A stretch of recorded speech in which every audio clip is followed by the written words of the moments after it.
What's up, guys? Today I'm doing a review on Secret Life of Pets 2. But before we get into that, a couple things I'm going to go over real quick. First thing being, I have started back on Twitch. That's where I play games and stream different Battle Royale games. If you want to know what the name of it is, that way you can go and you can watch them streams live. Leave it down in the comments below, and I will start leaving the link in the description of these videos. Second thing is, if you're like me and you like talking movies so much, then you might want to think about hitting that like and subscribe button for more somewhat daily content. Now, I actually haven't made a video in a couple days. The last one I did was Toy Story 4. If you haven't seen it, I recommend you go check that out. I also did a movie review over X-Men: The Dark Phoenix. I also recommend that you go and check that out as well. But anyway, getting right down into this video today, I'm going to be reviewing the Secret Life of Pets 2. I watched it maybe 3 or 4 days ago. It's been a couple of days, but I'm just now getting a video out on it. But doing like I always do, starting out with the good of this film. The main thing that sticks out to me when talking about the good of the film is I like the little, I guess, journey that the character Max kind of goes on. I feel like he does mature a lot as a character in this film, and kind of conquers his own personal battles as well as help, kind of help out in the story. Um, but like as far as the good goes, that's like the main thing that comes to mind. Um, Another thing that comes to mind when talking about the good is the owner does meet a guy. They do have a kid, and the story does talk about the kid, and the kid does play, I'd say, a pretty big role in the movie. And as you know, producers and directors, I thought this was pretty smart because it kind of adds a whole new factor into, this little into the movies. It's just a nice little add-on from the first one. Transitioning into another movie, and let us see these characters and stuff in a whole new perspective. So as far as like the producers and directors and stuff go, and coming up with this and putting this into the film, I thought it was pretty smart. Um, One more thing, just kind of talking about some of the good and stuff in this film. Um, I feel like the story in this movie was a little bit more centered than it was in the first film. The story of the first film to me was very far fetched.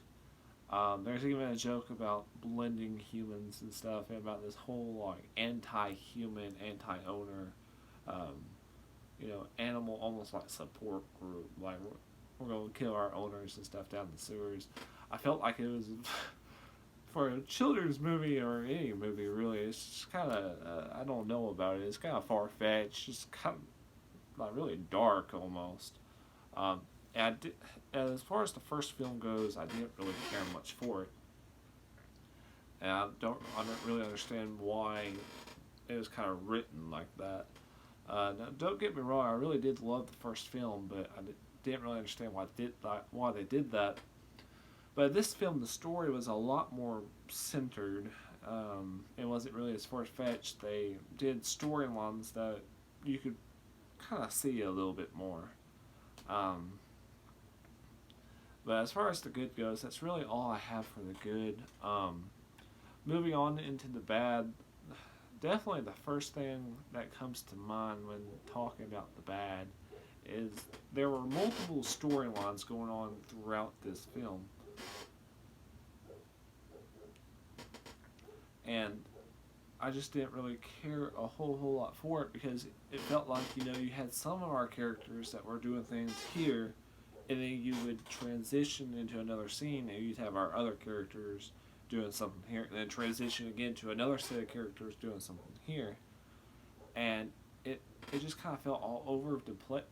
Just kind of felt all over the place to me, and I couldn't. It's not that you can't follow it. They didn't screw it up that bad. Like, you can still follow the film and stuff. I just don't think it was well done because it did kind of take away from the film for me. Like I said, they didn't do like some films and make it to the point to where like you cannot follow the movie. They didn't do that. You can still follow this film. It's just kind of hard to do. Not really hard to do so, but like you're still having to like pay extra attention in order to know what's going on and stuff. Another thing that comes to mind as far as the bad for this movie is it was just overall I was bored. I was very bored throughout this film. Now, like I said, the storyline was more centered, and Max did get a very nice story arc, but that's just certain aspects of the movie. If you take all of the movie as a whole, the whole like hour and a half or however long the movie is, I was just very, very bored.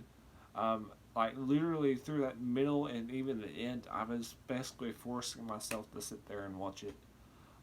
It started out pretty good. I like how it started out, but the middle and end were just very boring to me as a viewer. Now, some of you probably have different views. I actually watched a movie review where they gave it a very high review. He loved the movie. He's the guy that I go and watch for my movie reviews. But for me to from me and my perspective, it was a very boring film for me. Another thing that comes to mind, I thought the first film was absolutely hilarious. Like, the jokes were just spot on. Now, yeah, some of them, like I said earlier, were a little out there and probably shouldn't have been written in, but they were still funny, and they still made me laugh. The jokes in this film were god-awful. None of them seemed to hit, at least not for me. Like, I didn't really laugh at all throughout this film, and it's supposed to be part comedy. And I didn't really laugh at all. I didn't see it as being a good film. It was pretty bad.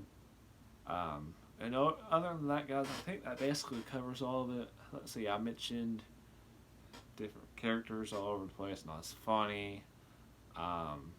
Very boring film. So, my overall review of Secret Life of Pets 2, I didn't really care much for it, guys. It was a pretty boring film. I thought the first one had it beat in multiple ways, even though the first one had some faults of its own. Number two, there was things and aspects of it I liked, but overall as a movie, it just didn't hit the mark for me, guys. But anyway, other than that, that's gonna be it for this video. As another reminder, like I mentioned in the very beginning of this video, make sure you go and you hit that like and subscribe button. That helps me out a lot, and it also helps you if you want to see more of this content. If you want to see my gaming streams like Fortnite, Apex, Cuisine Royale, I do all that over my Twitch. Just let me know in the comments that you want to see that stuff, and I will start leaving a link in the description below. Another thing before I turn this video off, if you like talking movies, make sure you put it down in the comments. Let's talk movies. Let's have a nice, clean discussion about it. Just don't be jerks. Be very nice. Be adult about it. But other than that, guys, I'm going to turn this video off. I hope you enjoyed, and I'll see you in the next movie review. Bye, guys.